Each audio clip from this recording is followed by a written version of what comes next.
Bonjour à tous, nous sommes aujourd'hui en plein mois d'Adar, mois de joie, mois de la Simcha, et nous allons voir la suite du chapitre 18, deuxième partie qu'on a commencé, chapitre de Tania 18, qu'on a commencé déjà la semaine dernière. Ce chapitre qui est très intéressant, qui nous parle, aujourd'hui on va voir sur la question qu'on a posée pour le thème du cours. Si c'est vrai ce qu'on a dit, que chaque juif est à la fois la Emouna, on a vu la semaine dernière, comme que chaque juif il a cet Ahava Mesuteret, il a cet amour caché à l'intérieur de lui-même. Si chaque juif est vraiment saint, comment est-ce possible qu'on a malheureusement des juifs fauteurs? Comment ça se peut qu'on a des juifs qui malheureusement ne pratiquent pas? Comment ça se peut qu'on a des juifs qui ne font pas la Torah et le mitzvot? Et on verra aujourd'hui une énorme différence entre ce qu'on appelle la Emouna, qui veut dire la foi, entre la logique, l'intuition, les trois différents domaines où s'expriment exactement tous ces différents sujets. C'est très intéressant pour comprendre est-ce qu'il y a une corrélation, est-ce qu'il y a un rapport entre ce que nous sommes et ce que nous faisons. Et la question est très claire, on peut la poser depuis le départ. Est-ce que chacun a le pouvoir de devenir un tzaddik, ou bien en fonction de l'âme que tu as, en fonction de l'ADN avec lequel tu as été formé, tu pourrais éventuellement devenir ou pas, et si malheureusement tu as un ADN de parents ou de grands-parents qui n'ont pas de neshamot de tzaddikim, comme on a vu qu'il y a des différents niveaux de tzaddikim et différents niveaux de neshamot, automatiquement tu ne pourras pas devenir dans ta vie un tzaddik. On va voir comment c'est très intéressant, en revenant sur ce qu'on a vu la semaine dernière, dans le chapitre 18, paragraphe numéro 1, et on peut revoir les replays du précédent chapitre sur l'application eTorah, E-T-O-R-A-H, sur Google et Apple. On a vu la semaine dernière, si tu te rappelles, les différentes notions de qu'est-ce que ça veut dire, rapprocher des juifs qui sont loin. On a vu que ça n'existe pas un juif qui est loin. Si tu te rappelles, on avait commencé avec la fameuse histoire avec ce juif qui est venu voir le rabbi en disant « Je cherche ici un peu de judaïsme », et le rabbi lui a dit que le judaïsme se trouve dans ton cœur, tu n'as pas besoin de venir le chercher ici. Et on a vu les différents sujets avec ce qu'on appelle l'intuition, et surtout, on avait commencé avec la merveilleuse histoire avec ce chassid de Russie qui s'appelle Rabbi Foutafas, qui est parti voir un juif américain en lui disant « Moi juif, moi tefillin, toi tefillin ». Et comment ça a fonctionné? Comment ce juif il a commencé à faire mettre le tefillin? Et donc, ce qu'on avait vu la dernière fois, c'était quel était le secret du cœur juif. On avait expliqué qu'est-ce qu'ils nous ont enseigné, qu'est-ce qu'ils nous ont transmis nos patriarches, comment ça se fait que les patriarches nous ont transmis certains traits de caractère ou certains degrés de Gdusha, et est-ce que c'est possible vraiment de reproduire ça pour nous-mêmes, pour nos enfants et pour nos petits-enfants. Et aujourd'hui, ce qu'on va voir, c'est exactement la suite. Comme on a dit tout à l'heure, si jamais on est tous des juifs, Israël, le peuple juif, on est tous des Gdoshim, on est tous des saints, comment c'est possible que tu aies des juifs qui s'appellent fauteurs? Comment, dans la réalité des faits, comme on a vu, que tu veuilles ou pas, malheureusement, la majorité du peuple juif n'est pas pratiquant. La majorité du peuple juif ne pratique pas la Torah et les mitzvot. Et ceux qui pratiquent, on va dire, il y en a qui pratiquent un peu, il y en a qui pratiquent plus, il y en a qui sont plus traditionnels, moins traditionnels, mais pas tout le monde vont pratiquer la Torah et les mitzvot à 100%. Et comme c'est le sujet majeur d'aujourd'hui qui est dans la théorie, c'est magnifique. Nous sommes tous des juifs, et nous sommes tous des descendants d'Abraham, Yitzhak et Yaakov, et on a tous cette neshama pure à l'intérieur de nous, qui s'appelle, qui fait en sorte que la Mishnah te dit V'amer kulam tzadikim. Nous sommes tous des tzadikim, tous des pieux. Maintenant, regardons le réel, comme on dit, la vie de tous les jours. Et là, dans la réalité, tu vois que c'est pas si simple que ça. Tu ouvres les yeux. D'abord, tu vois que la majorité du peuple juif ne sont pas des tzadikim. Même pas une majorité de la majorité. La majorité du peuple juif n'est pas forcément en train de faire la Torah et les mitzvot à 100% tous les jours. Comme on l'a parlé la dernière fois, il y a certains juifs qui se considèrent et qui se disent « je suis athée, je suis déconnecté, je suis non-croyant ». Et il y en a qui vont tout faire pour ne pas être juif. Parce que tu te rappelles la merveilleuse lettre qu'on a vu que cette personne qui avait écrit au rabbi en disant « comment je peux faire pour arrêter d'être juif ?» Lettre qu'on avait mentionnée dans les Grottes Kodesh, le volume du rabbi 29, la lettre 10 859, qu'on peut revoir. Il dit comment je peux faire pour sortir de cette ligne, de cette tradition, de cette identité juive. Comment je peux changer mon identité? Et la merveilleuse réponse que Rabbi lui a donnée, qu'on peut revoir sur l'application eTorah, E-T-O-R-A-H sur Google et Apple. Et donc, ce qui dérange aujourd'hui, c'est pas seulement ces juifs qui ne pratiquent pas, c'est que même ces juifs pratiquants ne font pas les choses exactement comme ils devraient faire. Il y a beaucoup de juifs qui pas forcément font les choses comme on devrait les faire. Il y a beaucoup de juifs, on va dire qu'ils se considèrent pas mieux que les animaux. Dans leur comportement, ils agissent exactement comme les animaux agissent. Et la question majeure qu'on a demandé la semaine dernière, si les graines de pommes de terre sont des descendants des pommes de terre, ils devraient forcément donner naissance à une pomme de terre. Et dans les faits, alors que dans le monde végétal, c'est ce qui se passe, dans le monde du peuple juif, le descendant des patriarches, parfois ne mentionne aucun contact, ils n'ont aucun rappel, aucun rapport avec la réalité de qu'est-ce que les patriarches étaient et comment eux, ils se comportent. Et donc, la question qui dérange, où est passée cette neshama? Où est passée cette âme? Où est passée cette âme divine?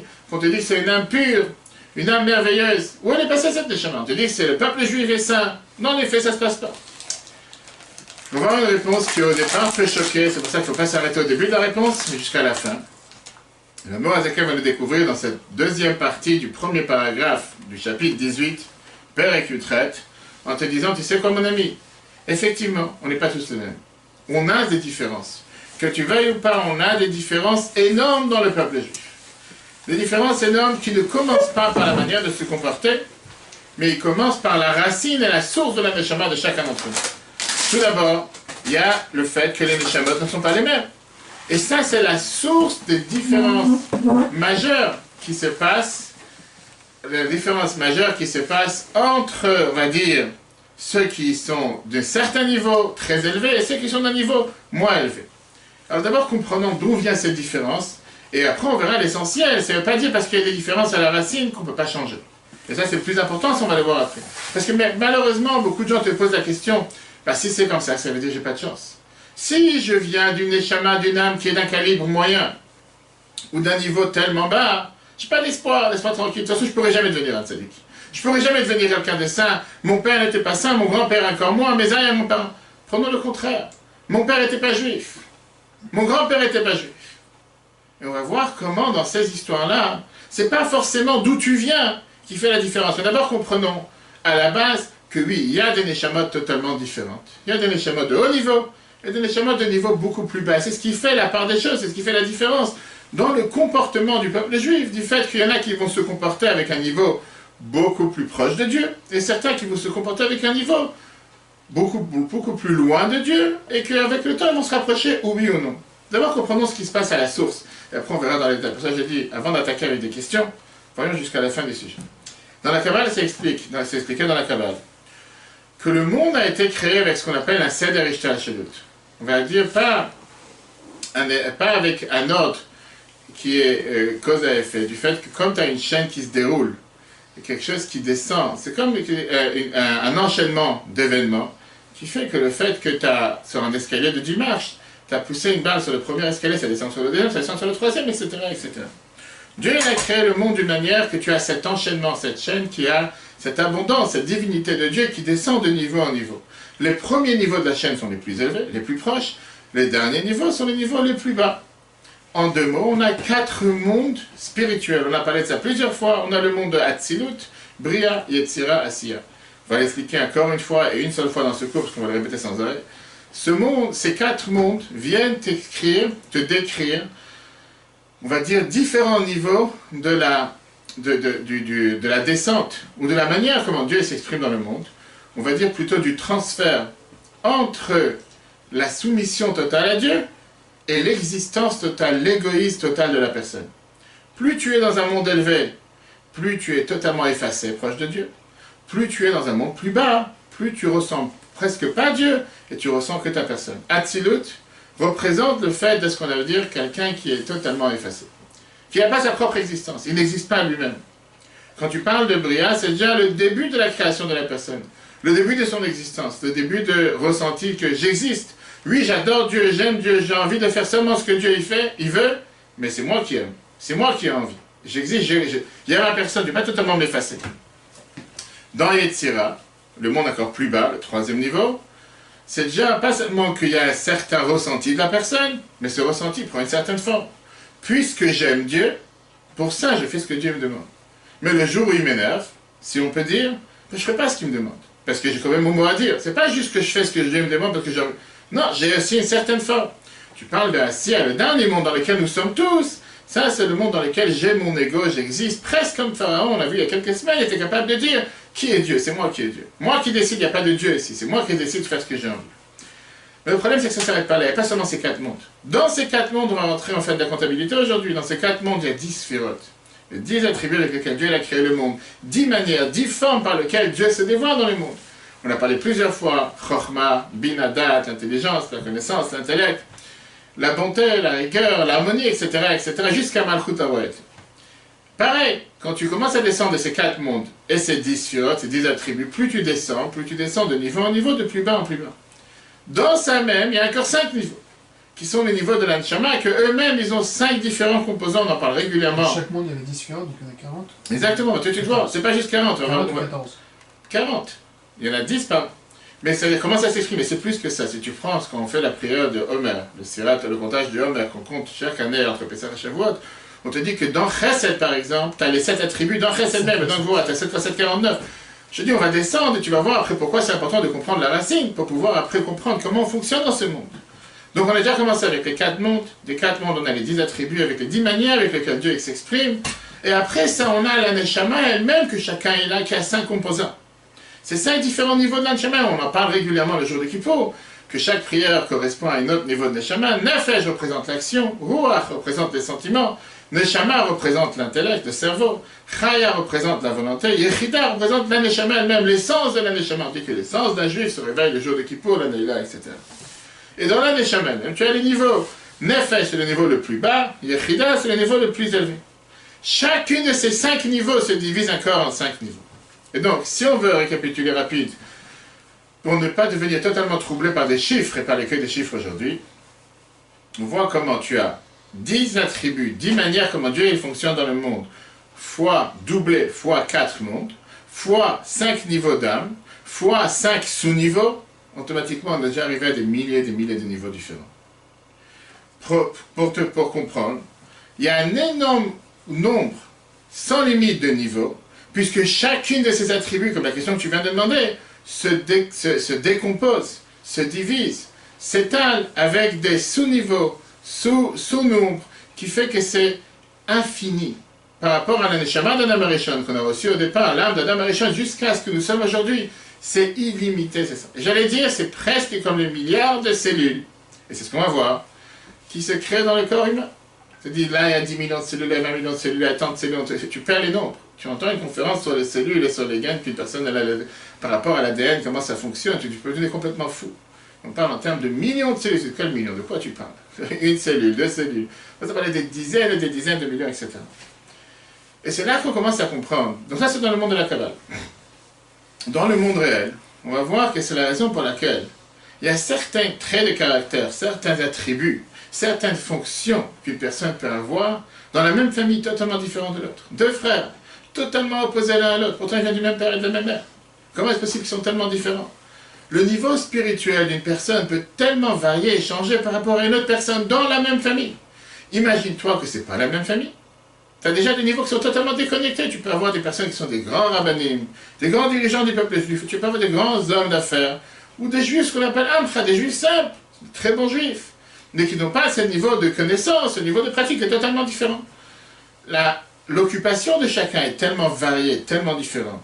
D'où vient tout ça? Vient la Kabbale al-Moaz, qu'elle nous explique dans ce chapitre 18. Comme quoi ça vient de la source de la Neshama qui vient du niveau divin que Dieu a donné à ta Neshama dans l'ordre de cette chronologie qui est descendue du niveau le plus haut au niveau le plus bas. Puisque certaines personnes arrivent de Hatzilut, du niveau le plus élevé. Certaines arrivent de Bria, 2e niveau, certains de Yetzira, 3e niveau, et certains de Asiya, et pareil par rapport au niveau des âmes. Un, il va arriver du 3e niveau, 3e/5/10, et comme on vient de voir, et donc automatiquement tu commences à décomposer tous les niveaux, en fonction de où cette Neshama elle arrive. C'est comme ça que la personne va se comporter dans la vie de tous les jours. Et donc, si on prend les Neshamot qui viennent du monde d'Atsilut, qui est le monde le plus élevé, le monde le plus raffiné, le monde dans lequel il y a une soumission totale envers Dieu, on peut dire que ça, c'est des Neshamot qui sont très rares. À travers toute l'histoire, il n'y a pas eu beaucoup de gens qui ont eu une Neshama d'un calibre qui vient un Neshama d'Atsilut, le plus élevé sur la planète. Et tout, on savait, on dit qu'il y en a qui ont eu une nouvelle Neshama, Moazaken, d'autres tzadikim, ça ne court pas les rues, c'est une neshama très haute.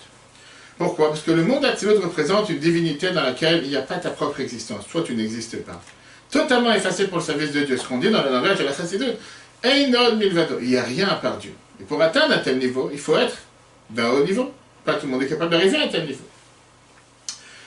Ça, c'est des neshamot, on va dire qui sont, on va dire, des tuyaux pour pouvoir exprimer la volonté de Dieu sur terre, sans aucun sentiment, sans aucune volonté personnelle. Les volontés tzadikim.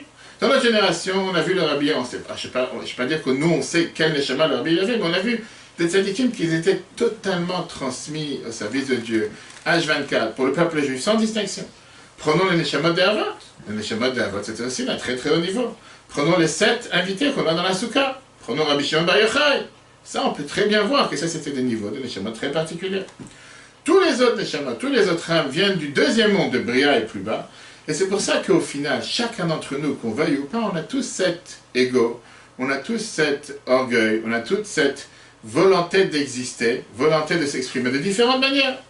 Quand tu rencontres un juif maintenant avec un niveau spirituel très bas, il se peut que ce niveau vienne parce que sa neshama à lui vient d'un niveau très bas dans cet ordre chronologique, comment les neshamot sont descendus et arrivés sur terre.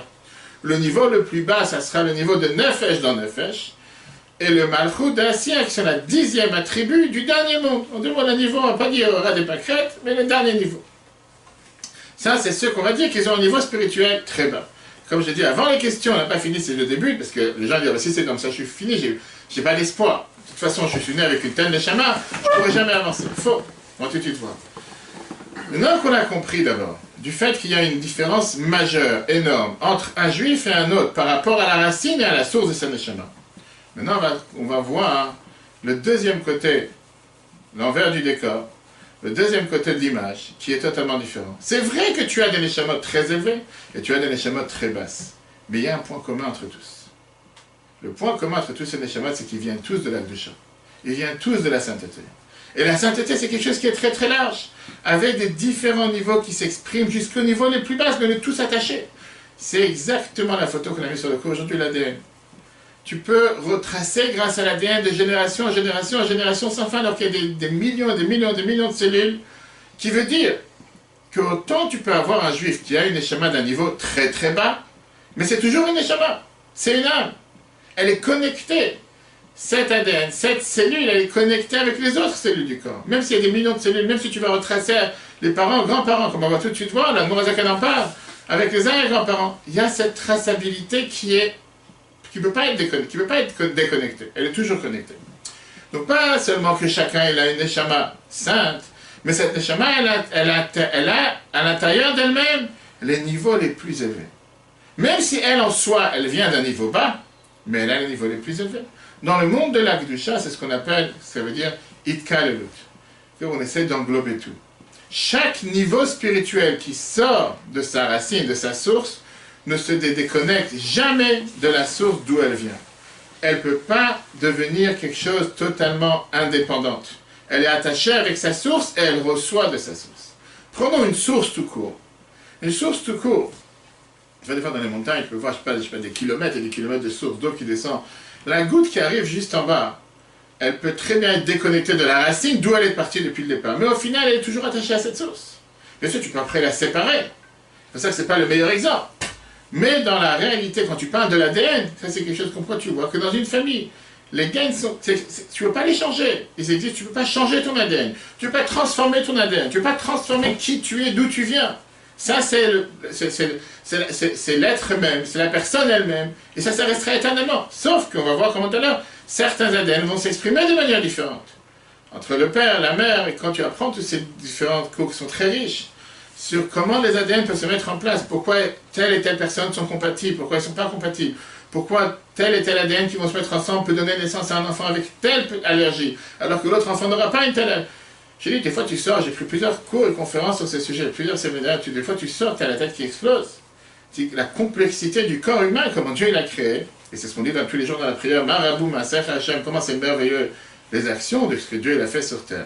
De comprendre que tu peux avoir 2 enfants, 3 enfants, 4 enfants dans le même corps, dans le même couple, et comment chacun, en fonction de son ADN et en fonction de ce qu'il a appris du parent ou du grand-parent, pourra peut-être agir Alors dans les photos qu'on voit, c'est les schémas noirs et blancs, 25% de l'un, 45% de l'autre, 75% de l'autre, qui fait qu'il pourra développer une telle allergie à tel problème, alors que des autres ne vont pas développer.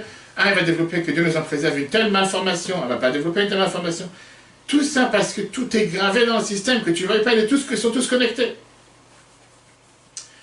Dans le monde de la richesse, c'est la même chose. Donc, comme on l'a dit tout à l'heure, même quelqu'un qui vient du niveau le plus bas, il est toujours attaché et reçoit de sa source, qui est le niveau qui est avant le plus bas. Le niveau plus 1, le monde d'Etzira. Le monde d'Etzira reçoit de Bria, Bria reçoit d'Atzilut. Et pareil, Malchut, qui est la dernière des 10 attributs avec lesquels Dieu dirige le monde, reçoit de Chochma, que tu veuilles ou pas, même si c'est la dernière, la 10e, elle reçoit aussi de la première.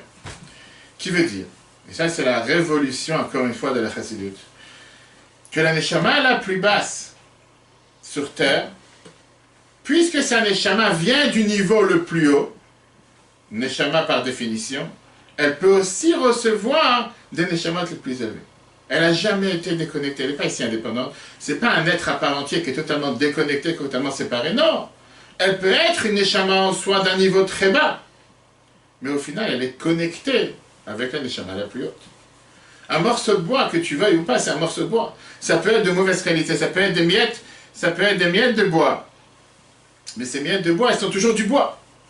Oui, c'est pas c'est pas du chêne, c'est pas le meilleur bois, c'est pas avec lequel tu vas vouloir faire des tables et des chaises, c'est des miettes de bois qui ont été collées, mais c'est du bois. Ça reste toujours. Qu'est-ce qu'on gagne en sachant une telle chose? Là, on va voir la réponse à la question qu'on a demandée tout à l'heure. On t'a dit que tu peux être un juif saint et néanmoins faire des fautes. Et on a commencé à dire que dans la Kabbale, on t'explique d'où ça vient, du fait des différents niveaux de Neshamot qu'une personne peut avoir. Une personne qui va avoir une Neshama élevée va être beaucoup plus sensible à la spiritualité, va être beaucoup plus proche de la spiritualité. Une Neshama qui descend d'un niveau beaucoup plus bas va être beaucoup moins sensible, va être beaucoup plus éloigné.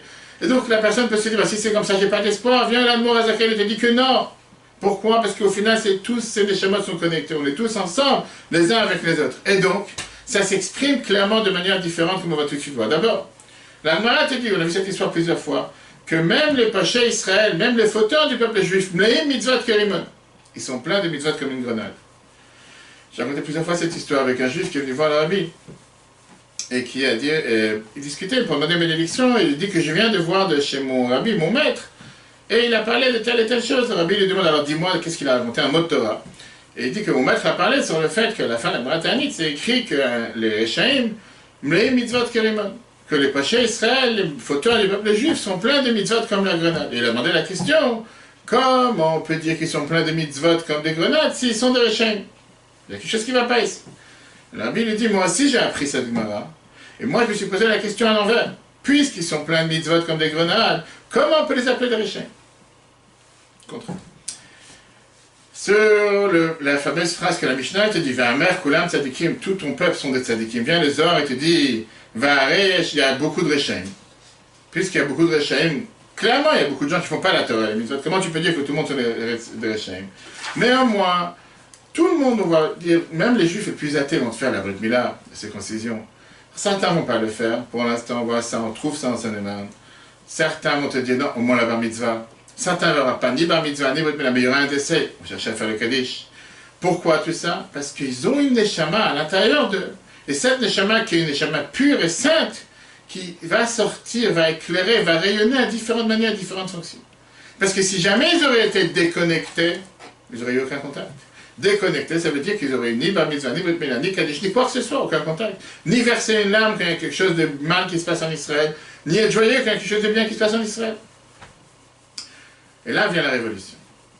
Pensez un instant que parce que quelqu'un vient d'une neshama de bas niveau, il ne pourra jamais monter à l'échelle la plus élevée, parce que quelqu'un n'a pas fait Sciences Po et l'ENA ne pourra pas devenir président. On a la preuve du contraire. Vient le Moazakel et dit que tu peux avoir une neshama qui vient du niveau le plus bas et atteindre des niveaux les plus élevés. De la même manière qu'on a dit tout à l'heure que quand tu plantes une graine de pomme de terre, sortira une pomme de terre. Alors peut-être que cette pomme de terre par rapport à la pomme de terre il y a 10 générations est totalement différente, en fonction du climat, de l'eau, des terres dans lesquelles elle va pousser, etc. Si elle sera douce ou pas douce, on va savoir. Mais au final, nous, on se dit que les descendants du peuple juif, ils ressemblent à leurs parents, qui veut dire, si tu crois un instant que les descendants des tzadikim seront des tzadikim, les descendants des Rechaim seront des Rechaim, viens la mort qui ouvre les yeux. Ouvre les yeux, vois la réalité contraire. À travers l'histoire du peuple juif, on a vu de grands tzadikim qui n'avaient aucune généalogie, ils n'avaient aucun antécédent, pas encore un antécédent pur et simple, comme la Bible avait répondu une fois à George Rowe, qu'on a tous des antécédents d'Abraham, Isaac et Jacob, mais qu'ils n'avaient aucun antécédent de tzaddik. Pire que ça, tu avais certains que les parents étaient des réchaïm, purs et durs, et que les enfants étaient les plus grands tzaddikim. Pour nommer Rabbi Akiva, pour un parmi tant d'autres, fils de converti, Akiva ben Yosef, Yosef qui était Yosef ben Gerim. Quel rapport maintenant? Si tu me dis que ça dépend de la Neshama qu'il a reçu, quel Neshama il a reçu? Son grand-père était un non-juif. Abraham, Terach. Il n'y a pas plus pire qu'un Terach. Quand tu veux me dire quelqu'un, tu dis qu'un fils de Terach ou un Terach, la morale raconte, c'est pas le moment maintenant. Un père idolâtre, Abraham est sorti ce qu'il est sorti. À travers toute l'histoire du peuple juif. Si quelqu'un se fie à ce qu'on vient de dire, que le fait que tu as une Neshama de bas niveau, tu ne pourras jamais atteindre le haut sommet. Comment est-ce possible qu'à travers l'histoire, on a eu des gens qui n'avaient aucun antécédent de haut niveau et qui sont arrivés au plus haut sommet? Comment, en deux mots, le fait qu'un parent peut avoir une neshama de bas niveau peut avoir un enfant de haut niveau? Et la réponse, elle est comme on l'a dit tout à l'heure, parce que c'est comme l'ADN. Le fait qu'une neshama la plus basse contient à l'intérieur d'elle des étincelles de la neshama la plus haute. C'est-à-dire, ce pont, cette connexion n'a jamais été déconnectée. Et donc c'est la même chose qu'on peut retrouver chez les enfants, chez les petits-enfants. D'ailleurs, dans la vie réelle, on voit comment parfois il y a des traits de caractère qu'on ne retrouve pas chez les enfants, mais qu'on retrouvera chez les petits-enfants. Et les petits-enfants vont ressembler aux grands-parents, alors que chez les enfants eux-mêmes, ça ne s'est pas développé, ça s'est développé chez les petits-enfants. Et on le voit ça aussi, on le voit aujourd'hui réellement avec quoi? Avec, comme je t'ai dit tout à l'heure, les différentes allergies, les différents traits de caractère, mais surtout les différents, comment on appelle ça, les différentes adaptations en termes de couple. Est-ce qu'ils sont compatibles ou pas compatibles, alors que c'était des gènes ou des cellules qui étaient en veille, qui ne se sont pas développés chez certains, chez une génération, et qui vont se développer chez la deuxième génération, suite à ce qui était dans la première, chez les antécédents, chez les grands-parents, les arrière-grands-parents. La Noazaken est vraiment dans le détail en fonction de ce qu'il a parlé dans le deuxième chapitre. Dans le deuxième chapitre de Tanya, il a expliqué comme quoi la Neshama est comparée au corps humain. Dans le corps humain, on a des cellules sans fin, et on a des membres très nombreux, 248 membres, 365 vaisseaux et des millions de cellules. La partie la plus importante du corps, c'est le cerveau. Le cerveau dans lequel règne la Neshama, on dit le sacre et l'intelligence, c'est ce qui est la boîte dans laquelle va régner le corps. Qu'est-ce que ça veut dire, le corps? Le corps qui est en train, de travailler, le corps qui est totalement en train de réfléchir, le corps qui est en train de fonctionner. Ce corps fonctionne en fonction de l'ordinateur qui est dans le cerveau et qui donne tous les ordres, qui donne tous les devoirs, qui donne toutes les missions au corps, comment agir, quoi faire. Quelle est la partie la plus basse du corps? La partie la plus basse, on dit, c'est les ongles qu'il y a dans les doigts de pied. Mis à part le fait que c'est beaucoup plus grossier, on peut très bien les couper et s'en séparer du corps. C'est pour ça que quelqu'un va avoir des douleurs quand il coupe les ongles, au contraire, il s'en sépare. Ça fait partie du corps, mais c'est pas aussi vital et pas aussi important que le cerveau qu'il y a dans le corps.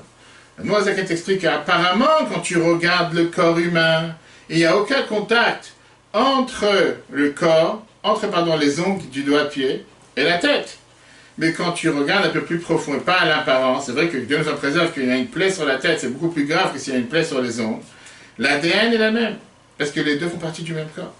Oui, un c'est des ongles et l'autre c'est une tête, mais c'est exactement fait partie du même corps. Comment est-ce possible que le même corps est capable de développer des membres qui sont tellement différents les uns des autres, qui sont tellement, je veux dire, pas déconnectés, mais qui sont un qui est tellement raffiné, qui est le cerveau, et l'autre qui est tellement grossier, puisqu'on vient tous de la même source, qui est les spermatozoïdes du père, qui se séparent pendant tous ces 9 mois de grossesse, qui va créer différentes cellules, et ces différentes cellules, certaines vont se transformer en cerveau, certaines cellules vont se transformer en pieds et en ongles.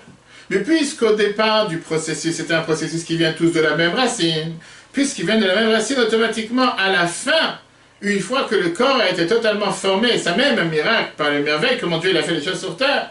Quand tu vois un enfant sortir du ventre de sa mère, c'est incroyable qu'elle avait cet être humain dans son ventre, en train de bouger, respirer, frapper comme si, à part entière. Je ne parle pas que tu vas regarder ça 20 ans plus tard. Tu vois quelqu'un, un être humain qui fait tout d'un coup 2 mètres de haut, 200 kilos, pour certains, et qui est en chair et en os, et qui peut faire une révolution dans le monde. Et que ça a commencé de où? Du néant de néant, qui était quelque chose que tu n'aurais même pas pu penser un instant qu'il va donner naissance à une telle créature. Ce qu'on appelle les merveilles que Dieu a fait sur terre. Puisqu'à la fin du processus, ça se divise dans ces différents membres. Un devient pied, un devient main, l'autre devient tête, l'autre devient cœur, l'autre devient foie. Ils sont tous connectés. À la base, ils sont tous les mêmes. Moi, ce qui m'explique, tout ça, ça vient de quoi? Par rapport à la Neshama, on m'a dit tout à l'heure, par rapport à ces juifs, qui d'un côté, on te dit qu'on a tous une Neshama sainte, et de l'autre côté, tu as des juifs fauteurs. Qu'à la racine, on vient tous des patriarches. Des patriarches qui veut dire Abraham, Yitzhak, Yaakov. Qu'on veuille ou pas. Tous les peuples juifs, on peut retracer l'ADN jusqu'au patriarche. La différence, c'est qu'est-ce qui s'est passé pendant la grossesse. Qu'est-ce qui s'est passé pendant cet ordre chronologique de développement qui a fait que certaines Neshamot sont restées raffinées, certaines cellules sont restées pour être partie cerveau. Certaines cellules sont descendues beaucoup plus bas et beaucoup plus grossières, jusqu'à ces âmes qui sont descendues dans les niveaux les plus bas, ce sont devenus des ongles. Mais c'est pas pour autant parce que c'est des ongles qu'ils n'ont pas, ils font pas partie de ce corps et ils ne vivent pas grâce à ce corps et grâce à ce commandement dans le cerveau. Et après, c'est quand tu vas marcher sur l'ongle ou tu vas casser un ongle, le cerveau va te envoyer une commande, pourquoi ça fait mal. Mais puisqu'à la base, ils viennent tous de la même racine, on a tous cette composante qui est le corps humain, qui est la racine fondamentale, la même ADN divine dans laquelle Dieu il a créé le monde depuis, les patriarches jusqu'à aujourd'hui. Que tu sois un ongle ou que tu sois une tête, tu es toujours attaché. Alors dans le corps, ça ne marchera pas de dire qu'un jour l'ongle pourra devenir une tête. Que Dieu nous en préserve, je ne pense pas que c'est quelque chose qui peut se passer. Même si aujourd'hui, on est capable aujourd'hui de prendre des morceaux de peau, des morceaux d'os, d'un pied ou d'une autre partie du corps pour reconstruire différentes parties. Je me rappelle, j'avais un ami qui était à la Yeshiva, je crois que c'était en 89-90, qui a eu un accident de voiture. Ils étaient en train d'aller de Montréal à New York. Il y avait des grandes tempêtes de neige, des tempêtes de glace pendant l'hiver. Bref, la voiture elle a fait plusieurs tonneaux et il a eu, je ne sais pas s'il avait cassé le cou, bref, il a eu des problèmes autour du cou. Et après, il a dû faire une opération, ils ont dû prendre certaines parties de sa jambe pour recoller vers le haut. Aujourd'hui, on voit comment on peut prendre différents morceaux. Peu importe, c'est pas pour autant qu'aujourd'hui on est capable de transformer un ongle en tête. Mais spirituellement parlant, oui. Et c'est ça que le Moïse va nous expliquer dans le prochain paragraphe, cet ordre chronologique des Neshamot des âmes. En commençant du plus haut au plus bas. En te montrant que même si les fauteurs du peuple juif, ils ont des Neshamot les plus basses, du niveau le plus bas, mais ils sont connectés avec les niveaux les plus hauts. Et ça montre pourquoi tu peux avoir des fois des Neshamot qui sont des niveaux les plus bas, parce qu'eux-mêmes ont fini par être des personnes les plus hautes. Et il t'explique comment est cet ordre chronologique qui vient de haut en bas. Comment marche cet ordre chronologique? Et t'explique de manière très très simple. Tu dis d'abord, tu as le Malchut qui est le dernier des 10 attributs du monde d'Asiya, le monde le plus bas, que lui-même il est inclus avec Chochma, le niveau le plus élevé de ce monde le plus bas. Chochma d'Asiya, lui il est connecté directement avec le monde qui est Malchut d'Asiya, le niveau le plus bas du monde le plus haut. C'est comme une chaîne. Chaque maillon fait partie de la chaîne. Et au final, le maillon, le dernier de la chaîne, même si ça fait des kilomètres, il est rattaché avec le premier maillon, que tu veuilles ou pas. Bien, la Noazakane continue en te disant que pas seulement tu as la Neshama qui est claire, avec une lumière divine à l'intérieur de chacun d'entre nous, mais cette lumière divine, elle pénètre, elle fait vivre chaque détail de cette Neshama. De la plante du pied à la tête, du cerveau jusqu'à l'action. La lumière divine, elle est partie intégrale dans toute l'âme, le corps humain, du début jusqu'à la fin, sans distinction. Tu ne peux pas dire que la Neshama, elle est claire seulement chez la tête, mais elle n'est pas chez les pieds. Parce que si tu viens, et en deux mots, si on convertit à ce qu'on est en train de parler, les pratiquants, les religieux, ils méritent d'avoir une lumière divine, et les non-religieux, les non-pratiquants, ils méritent de ne pas l'avoir. Comment on peut dire une chose pareille? C'est comme si tu dis que les pieds, les ongles ne vivent pas, dans ces cas-là, il faut s'en séparer, que Dieu nous en préserve. Alors que la tête, elle vit, non, puisque ça fait partie du même corps, automatiquement, que ça soit ongle ou que ce soit tête, ils vivent exactement de la même manière. Et la Moïse te montre comment on va tout de suite voir que tu as eu à travers l'histoire des fauteurs du peuple juif, qu'ils ont eu des descendances avec les Neshamot les plus élevés. Justement, grâce à cette connexion, grâce à ce contact. Néanmoins, 4. Afil, ou le cas chez même les gens les plus bas, ou pas chez Israël, les fauteurs du peuple juif, Nimshab, les Ivougam, ils peuvent avoir, avec la naissance, Nefesh de Malchut d'Assir, ils peuvent avoir le niveau le plus bas qu'on a dit tout à l'heure, qui est le niveau de Nefesh de Malchut, qui est le niveau le plus bas des 10 attributs d'Assir, qui est le monde le plus bas. Donc le plus bas niveau de Neshamot, le plus bas niveau des 10 attributs avec lesquels Dieu a créé le monde, Asiya, le plus bas des 4 mondes. Chez Madriga Tartana, qui est le niveau le plus bas, chez Bigdushata Asiya, dans le monde, Mataya, dans le monde dans lequel on est chacun existant, On est chacun avec son ego, on est chacun avec sa personnalité. Mais tu dis, ne sois pas désespéré. Pourquoi? Mais ça se fait de choses, puisque cette neshama fait partie des 10 attributs saints. Iklulan, elle englobe, elle inclut tout le reste. C'est pas parce qu'aujourd'hui c'est une telle image qu'elle fait partie du niveau le plus bas qu'elle restera tout le temps le plus bas. Non, elle ne restera pas tout le temps le plus bas. Parce que par la force des choses, comme l'ADN, elle est connectée avec les niveaux les plus hauts. Gam et Chochma d'Asir, même du niveau le plus élevé du monde le plus bas. Chez le Techak, à l'intérieur d'elle, Meloubesh était habillé Chochma de Malchut d'Atsilut, qui est le niveau le plus élevé du niveau le plus bas du monde le plus élevé. Chez le Techak, à l'intérieur d'elle, Chochma d'Atsilut, le niveau le plus élevé d'Atsilut, comme on l'a expliqué tout à l'heure. Qu'au final, pour la finalité de tout ça, Sheba Meir Or Entzor Baruch Hu Mamash, dans laquelle éclaire la lumière divine, pardon, la lumière infinie. Comme c'est écrit, Hashem Bechachma Yasad Eretz, Dieu il a créé le monde avec sagesse, le Kulam Bechachma Asita, il a créé tout le monde avec sagesse. Venim ça, qu'est-ce qu'on voit de là? Qui Entzor Baruch Hu, que Dieu, l'infini, Melubash, il a habillé Beprinat Chochma Shebenefesh Adam, dans le niveau de sagesse qui est dans l'âme de la personne. Yé Misheye, peu importe ce qu'il est, encore une fois, peu importe son niveau de Neshama. Mi Israël du peuple juif. Ou Prinat HaChochma Sheba, le niveau de la sagesse qu'il y a dans la Neshama, elle est attachée. Imoren Sov Baruch Hu Amubashba, avec Dieu qui est infini, qui est habillé à l'intérieur de cette sagesse. Et donc, Mitpachetet, ça va se développer Bechol Prinat HaNefesh, dans tous les niveaux de l'âme Kula entière, comme on a dit tout à l'heure, sans différence tête ou ongle, la chayota pour la faire vivre avec cette lumière, avec cette vitalité divine. Du prinat rocha à prinat ragla, de la tête jusqu'aux pieds. Que dire-t-il? Quand c'est écrit à Chochmat Chayeb Alea, la sagesse fera vivre ses maîtres, ses patrons, Velupermim, la Mozakan et parfois on voit clairement, même Sheikhim Paché Israël, les plus grands fauteurs du peuple juif, sont capables de faire descendre à leurs enfants Neshamot Gvorot Meod, des Neshamot très élevés. Chez Ayoub et Klipot, qu'ils étaient malheureusement dans les profondeurs des Klipot, des forces du mal, comme c'est écrit dans les livres de Gilgulim, dans les livres de tout ce qui est les réincarnations de différentes Neshamot. Et donc, pense pas un instant, parce que ta Neshama vient d'un niveau très bas. Si tu penses comme ça, que tu ne pourras jamais avoir un enfant avec une Neshama très haute. Et de l'autre côté, une personne lui-même, parce qu'il vient d'une Neshama, ses parents étaient d'une Neshama très basse, que lui ne pourra pas monter, devenir et aller à un niveau les plus élevés, comme on a parlé tout à l'heure avec Rabbi Akiva et beaucoup d'autres à travers notre histoire. Si on résume ce paragraphe, ça te donne, si on peut dire, la plus grande compréhension sur le fait qu'on est tellement vulnérable et on est tellement incapable de décrire la qualité ou le niveau de tel juif ou de tel juif. Pour qui tu te prends pour venir et dire lui il mérite et lui il ne mérite pas? Comment quelqu'un, un juif, peut venir et dire telle personne a le droit de, telle personne n'a pas le droit? Ça, c'est pour ces gens qui sont de tel niveau. Ça, c'est ces gens qui sont... Tu comprends le niveau d'une personne. Tu comprends le niveau de la neshama d'une personne. Parce que tu as une barbe et un chapeau et un sertouk. Ou parce que tu as des paillotes. Ou parce que tu as une barbe blanche. Tu peux venir dénigrer, rabaisser un juif qui n'en a pas. Avec quoi tu peux te permettre de dire que celui-là, il a un niveau plus moins que tu comprends dans les neshamot? Qui tu es pour comprendre dans une neshama? Qui tu es pour pouvoir mettre une étiquette sur une personne en disant lui, il vaut moins que rien. Lui, il reste à sa place. Moi, je vaux beaucoup plus.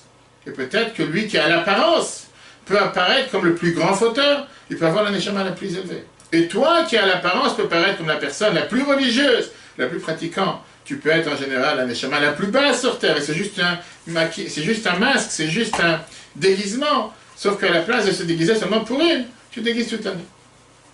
Merveilleuse histoire que Rabbi l'a rappelé de nombreuses reprises. Il y avait un juif très riche qui ne comprenait pas pourquoi le Rabbi Rachab, qui était le 5e Rabbi de Chabad, rapprochait, il était proche des Juifs simples. Ben, Hachem t'aurait fait cette révolution de se rapprocher des Juifs simples, etc. Et d'ailleurs, la même question a été posée au Rabbi par rapport à son beau-père, rappelle-moi après si j'ai pas dit cette histoire. Et il a demandé au Rabbi Rachab, il est riche, il a beaucoup d'argent comme à l'époque, et il dit, pourquoi le Rabbi est tellement proche de ces Juifs simples? Ils n'ont aucun tochen, ils n'ont aucune valeur. Qu'est-ce qu'ils font toute la journée? Ils sont avec les chevaux, ils sont avec la boue, ils sont avec les... Ils n'ont rien dans la tête, ils n'ont rien spécial ces gens-là. Qu'est-ce que vous perdez votre temps avec des gens si simples? Rabbi Rachab, il n'a pas répondu. À l'époque, les gens venaient voir un rabbi en Russie avec la carrosse, les chevaux, etc. pour des questions, comme on dit, des bénédictions, des questions spirituelles, des choses qui dérangent. Apparemment, ce riche n'arrivait pas à dormir la nuit, ça dérangeait une chose pareille. Bref, Rabbi Rachab ne répond pas directement sur sa question. Il commence à lui demander, tourne le sujet sur un autre sujet. Et il commence à lui parler des... Qu'est-ce que tu fais dans les affaires? Le riche, il est tellement fier. Et il dit, moi, diamantaire, je ne suis pas juste un diamantaire, je suis un des diamantaires les plus spéciaux qui existent sur la planète. Et dernièrement, j'ai fait une acquisition, j'ai réussi à me procurer des diamants très très rares. Personne. À l'époque, l'Agmara raconte avec Dama Benetina, ce fameux non-juif, qui n'a pas voulu réveiller son père parce qu'il avait les clés sous le coussin de son père, pour quand ils sont venus chercher le diamant pour les habits du Cohen, et qu'après il leur donné, c'était un des seuls qui avait ce diamant. Il dit, moi je suis capable, j'ai des diamants que personne n'a. Rabbi Rachab, il dit, tu sais quoi, montre-moi les diamants, je voudrais savoir, je voudrais avoir le mérite de pouvoir voir des diamants comme ça, c'est riche, etc. Et la personne, il sort une petite pochette qu'il a, comme tous ces riches, il a un petit sac dans sa poche, et il met les diamants sur la table, qui sont magnifiques, brillent, et il monte sur un diamant, en disant avec des yeux qui brillent, Rabbi, regardez-moi ce diamant, comment il est, je ne sais pas si c'est 18 carats, 24 carats, 50 carats, 100 carats, va savoir. Ce diamant, il est tellement rare et tellement cher, on parle d'un diamant vraiment unique au monde. Rabbi Achab, il prend le diamant, il regarde et il dit, une pierre, je comprends. Pour moi, je ne vois pas la différence entre ce diamant et tout le reste. Qu'est-ce que tu t'émotionnes, qu'est-ce que tu t'émouvois tellement tu vois une pierre, un morceau de pierre. Oui, tu as mis, je sais pas, tu as mis une peinture dessus, tu l'as fait briller. Qu'est-ce qu'il y a de spécial à ce diamant? Et là, le riche est désemparé. Tu te moques de sa marchandise, il travaille avec les diamants matin jusqu'au soir, il fait sa richesse, c'est un diamant particulier. Presque par insolence, il répond à Rabbi Rachab en lui disant, mon cher Rabbi, pour avoir une compréhension dans les diamants, il faut avoir l'œil fin. Il faut d'abord comprendre de côté. Tu n'as jamais travaillé dans les diamants. Qu'est-ce que tu veux? Je te montre un diamant, tu vas comprendre quelque chose. Tu ne sais même pas c'est quoi un diamant. Tu dis, écoute, avant de parler, c'est quoi ce diamant? Va d'abord comprendre, apprendre le métier, le travail, la pierre. Après, tu pourras parler du diamant. Rabbi Rachab lui répond, il dit, tu vois, mon cher ami, pour comprendre dans les juifs, il faut d'abord savoir quels sont leurs neshamot, quelles sont leurs qualités. Toi, tu viens avec la question au départ, tu m'as demandé, pourquoi je perds mon temps avec des gens simples? Qui tu es pour savoir que c'est quelqu'un de simple? Qui tu es pour savoir que ce juif, c'est un neshama simple? Peut-être que ce juif, c'est la neshama la plus élevée sur toi. Tu comprends dans les neshamot. Comme moi, je ne comprends pas dans tes diamants, tu ne comprends pas dans les neshamot non plus. D'accord? Un rabbi peut parler une chose pareille. Nous, on n'est pas un rabbi. On ne comprend pas dans les neshamot. Et c'est pour ça que j'ai dit des fois, combien de fois on doit faire attention à se dire que peut-être faire une seule mitzvah simple avec un juif vaut toutes les mitzvot que tu as fait depuis 50 ans. Ne pas repousser, ne pas se dire, moi, je perds mon temps dans la tête filine avec un juif. Moi, je perds mon temps à apprendre à Aleph-Bet avec un juif. Est-ce que tu perds ton temps avec des bêtises pareilles? Va apprendre la Gemara, va au Kollel, va avec des gens qui ont l'air très érudits. Ça se peut, c'est vrai aussi. Mais c'est pas parce que l'apparence te donne une certaine apparence qu'au final, dans leurs ADN, ils ne sont pas avec les niveaux les plus élevés. Si on récapitule cette première moitié, chapitre 18, tout d'abord, on a vu comme quoi chaque juif, il est capable de s'autocontrôler et de pouvoir être, je veux dire, à la hauteur de se battre contre n'importe quelle épreuve. Pourquoi? Parce qu'il a ce qu'on appelle cette neshama, et là, il a cet amour caché qui est à l'intérieur de lui. Et cet amour, on l'a reçu de nos patriarches, qui était ce char céleste qu'on a parlé la dernière fois. Et qu'ils ont donné cet amour à chacun d'entre nous. Alors oui, c'est vrai qu'il y a une différence entre les neshamot. Et c'est vrai qu'il y a des neshamot plus basses. Et c'est vrai qu'il y a des neshamot plus élevés. Mais au final, ils sont tous saints. Et puisqu'ils sont tous saints, à l'intérieur d'eux éclaire la lumière de Dieu du niveau le plus élevé. Alors maintenant, on revient à l'histoire qu'on a demandé tout à l'heure. L'histoire qu'on avait racontée la dernière fois, avec moi juif, toi de filine, toi de filine. Après tout ce qu'on a compris, et tout ce qu'on vient d'apprendre dans cette première moitié du chapitre 18, on va comprendre qu'est-ce que ça veut dire cette phrase. Tu as ici un juif qui a subi en Sibérie, qui a été emprisonné en Sibérie, un juif qui était peut-être un contact réel d'une neshama élevée avec une neshama simple, un juif qui est né avec pureté, un juif qui a pratiqué les mitzvot depuis sa naissance, un juif qui a donné sa vie pour propager le judaïsme, qui est plein de Torah, plein de chassidut d'une barbe blanche, quelqu'un qui a reçu des coups, qui a été martyrisé, un niveau élevé. Et de l'autre côté, tu as en face de lui un juif qui est très loin du judaïsme, qui a des tatous du matin dans toutes les parties du corps, qui a des cheveux qui sont presque jusqu'au parterre, qui a des boucles d'oreilles, des boucles de nez, qui a tout ce que tu veux, qui a l'apparence, il peut apparaître comme la personne qui est la plus loin de ce qu'est le peuple juif. En train d'écouter les musiques de rock, musique de rap, ça se peut que dans sa vie, il n'a jamais mis les tefilines. Ça se peut qu'il te dise, je ne crois pas en Dieu. Et ça se peut même qu'il vienne d'une famille totalement assimilée, que seulement sa mère est juive. Et son père et son grand-père, son arrière-grand-père ne sont pas juifs. Apparemment, il n'y a aucun contact entre ces deux mondes. Monde de pureté, monde de spiritualité, monde le plus élevé dans la Kedusha, dans la sainteté. Et de l'autre côté, le monde le plus bas, le plus grossier, le plus déconnecté, il n'y a pas de contact. Vient ce chassid, avec la manière la plus naturelle, et il lui dit une phrase. Moi juif, toi juif, ça s'arrête là. Qui veut dire, oui, dans le réel, nous sommes différents, mais au final, il n'y a pas de différence entre d'où je viens et d'où tu viens. On a tous la même neshama. Avec ça, il a réussi à forger ces deux ponts, forger ces deux limites, ces deux extrêmes qui, à l'apparence, n'avaient pas de contact. Et il a réussi à parler au cœur de ce juif en lui disant, c'est quoi? Dieu, il a fait qu'on s'est rencontrés aujourd'hui, peut-être pour faire une mitzvah ensemble. Et automatiquement, c'est beaucoup plus facile. Moi, tefillin, toi, tefillin. Il n'y a pas besoin d'avoir ici toute la panoplie de déguisements, d'habits, des habits du Cohen, 8 habits, 4 habits. Ça va dans l'ADN. On fait partie de la même famille. Nous sommes des frères. Et si nous sommes des frères, pourquoi pas le faire ensemble? Et naturellement parlant, ça, c'est ce qu'on vient de voir dans ce chapitre 18, premier paragraphe. Parce que la Neshama, on est tous connectés, on est tous rattachés. Ça, c'est le message numéro 1 qu'on prend de cette partie qui est le cœur juif. Peu importe les séparations, les différences qu'il y a entre un juif et un autre, on doit se rappeler que nous sommes tous des descendants d'Abraham, Yitzhak et Yaakov. Sarah, Rivka, Rachel et Léa, on a tous cette Neshama sainte. Ça, c'est notre ADN, ça, c'est notre existence, ça, c'est qui nous sommes. Tout le reste, ce sont des couvertures extérieures. Tout le reste, ce sont superficiels. Ça ne veut pas dire que pour ça, il faut rester à ce niveau. Un juif peut toujours évoluer, avancer, changer, et faire en sorte de changer de statut, de ne plus être un niveau très bas et peut arriver à devenir un niveau très haut. Maintenant, la question qui dérange, c'est qu'une fois que tu as compris ce cœur juif, et on va voir comment ça s'est exprimé à travers les générations, à travers notre histoire.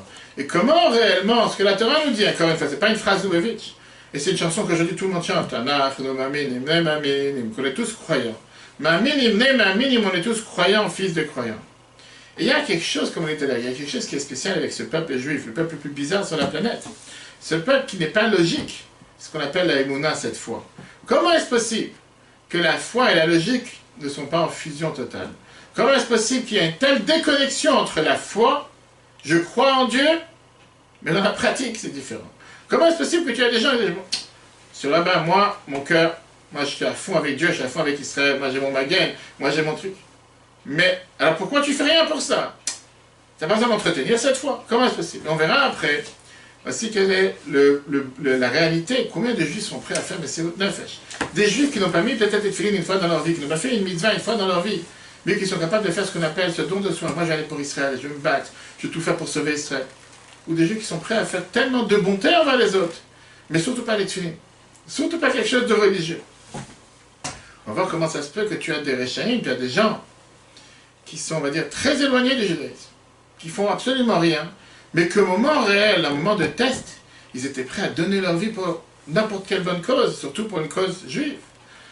Et on va voir, comme j'ai dit tout à l'heure, ça sera si Dieu veut la cour de la prochaine fois, la différence qu'il y a entre la sagesse, entre la foi et entre l'intuition. Quelle différence? La logique. On voit comme quoi la chokhma, la sagesse, c'est une sorte d'intuition surnaturelle, plus haut que la logique. Parce que puisque la lumière divine est claire dans la sagesse qu'il y a dans l'âme de chacun d'entre nous, c'est pour ça que chacun croit. La Emouna, cette foi, elle n'est pas basée sur la logique. J'ai compris que pour ça que je crois. Justement, croire, c'est pas la compréhension. Croire, c'est je crois, je veux bien croire. La Emouna, avoir cette Emouna en Dieu, avoir cette foi en Dieu. Pour être capable de comprendre Dieu, j'ai besoin d'avoir cette Emouna. C'est pas quelque chose de logique, il n'y a pas de logique ici. Qu'est-ce que tu veux comprendre? Qu'est-ce que tu as vu Dieu? Tu as vu un être en chair? Non, tu n'as pas vu Dieu. Parce que Dieu lui-même, il est plus haut que la logique. Et ça aussi, c'est la raison pourquoi on voit que d'un côté, tu as des juifs qui sont prêts à donner leur vie, sans compréhension, sans quoi que ce soit, alors que dans la vie réelle, ils se sont comportés totalement le contraire de la volonté de Dieu. Parce que ça vient de quelque chose qui est beaucoup plus haut que la logique, beaucoup plus haut que la compréhension. Ils n'ont pas eu besoin de passer par la phase compréhension pour savoir qu'est-ce qu'ils devaient faire ou pas. C'est vrai que c'est important pour servir Dieu d'utiliser le cerveau. On n'est pas là des robots, on n'est pas des machines, on n'est pas là en train de servir Dieu sans comprendre. Mais on doit savoir que d'abord et avant tout, le lien que nous avons avec Dieu, c'est un lien qui doit être fait avec cette émouna, cette foi, cette croyance, qui est simple, qui est pure. Pourquoi? Parce que Dieu est beaucoup plus haut que la compréhension. Dieu est incompréhensible. Combien tu vas vouloir décrire qu'est-ce qu'il est Dieu, tu ne pourras pas comprendre qu'est-ce qu'il est, tu pourras peut-être comprendre qu'est-ce qu'il n'est pas. Et donc c'est la même chose, on doit avoir la même foi dans un autre juif, en se disant qu'un juif au fin fond du même il croit. Et combien de fois je rencontre des juifs qui me disent, là-bas je ne crois pas, je non plus je ne crois pas. Chacun de nous ne croit pas dans quelque chose. C'est pas ce qu'il dit. Et la preuve même qui vient qu'il dit je ne crois pas, c'est parce qu'en réalité il croit. Donc si ça ne l'aurait pas dérangé, tu n'as pas pris la tête, tu n'as pas dit je ne crois pas. Terminons avec une merveilleuse histoire. Une histoire avec un de ceux qui étaient les grands penseurs de tous ceux qui ont établi l'État d'Israël en 1948. Il s'appelait le fameux chanteur Avraham Shlonsky. David Shlonsky. Il est né en Ukraine. Il était proche de la famille du Rabbi. Et il a appris avec le rabbi dans sa jeunesse, quand le rabbi était un enfant. Et ils ont le même nom, ils ont le même grand-père. Le grand-père du rabbi s'appelait le Rav Avraham David Lavut, et lui s'appelait Avraham David Shtansky. Lui, c'était quelqu'un qui n'était pas du tout pratiquant. Comme tous ces juifs, théologues, penseurs qui sont venus, qui sont atterris, les Ashkenazes, qui sont arrivés en Israël dans les années 30, 40. Et c'était un de ceux qui ont été les grands penseurs, comment mettre en place ce petit État, reprendre ce qui nous appartient à la terre d'Israël, etc. Il a écrit beaucoup de chansons, beaucoup de mélodies. Une merveilleuse lettre que le rabbi lui a écrite le 23 Sivan 1972, 5732. Elle est imprimée dans le volume 27 des Grottes Kodesh. Le rabbi lui a écrit à mon membre de famille, M. Avraham Shtonsky, le rabbi lui a écrit 7 mots. Ani ma'amin, asheru ma'amin, sheshnenu ma'aminim. Je crois que tu crois que nous deux sommes croyants. On peut parler des heures, ce sera pour le prochain cours. Quel est ce Ani ma'amin, cette passion, cette foi que le rabbi a eu en un autre juif non pratiquant? Le rabbi dit, je te fais confiance, que je crois que toi aussi tu crois. Qu'en réalité, nous sommes tous dans la même croyance. Et c'est ce que je dis. Combien de juifs viennent de dire, je ne crois pas, monsieur le rabbin, mais je ne suis pas croyant, laissez-moi tranquille. C'est pas croyant, moi aussi je ne suis pas croyant. Chacun ne croit pas dans quelque chose. Tout à l'heure, j'étais dans la voiture en train d'écouter comment quelqu'un il parlait sur le fait qu'on est avec le dérèglement climatique, il fait été en hiver, que va savoir ce qui va se passer depuis 10 000 ans, ça n'a pas changé. Il y a 10 000 ans, on savait dire quel degré on est aujourd'hui. Je sais pas pourquoi quelqu'un ne veut pas se mettre à sa place en se disant, il y a un Dieu qui a créé cette... Et peut-être que Dieu il a décidé qu'aujourd'hui, en 5779, ou 2019 pour certains, au mois de février, il doit faire 25 degrés. C'est le bon Dieu qui dirige la planète. Non, on est toujours beaucoup plus intéressant. On verra la prochaine fois, comme je te dis, qu'est-ce que c'est l'intuition, qu'est-ce que c'est la émona, et qu'elle est ce slogan, cette phrase qu'on appelle de dire à voix haute, ma minim, nous sommes des croyants plus des croyants. Le cours sera en replay sur l'application eTorah, E-T-O-R-A-H, sur Google et Apple, ainsi que tous les chapitres précédents. Très bonne journée à tous, et si Dieu veut,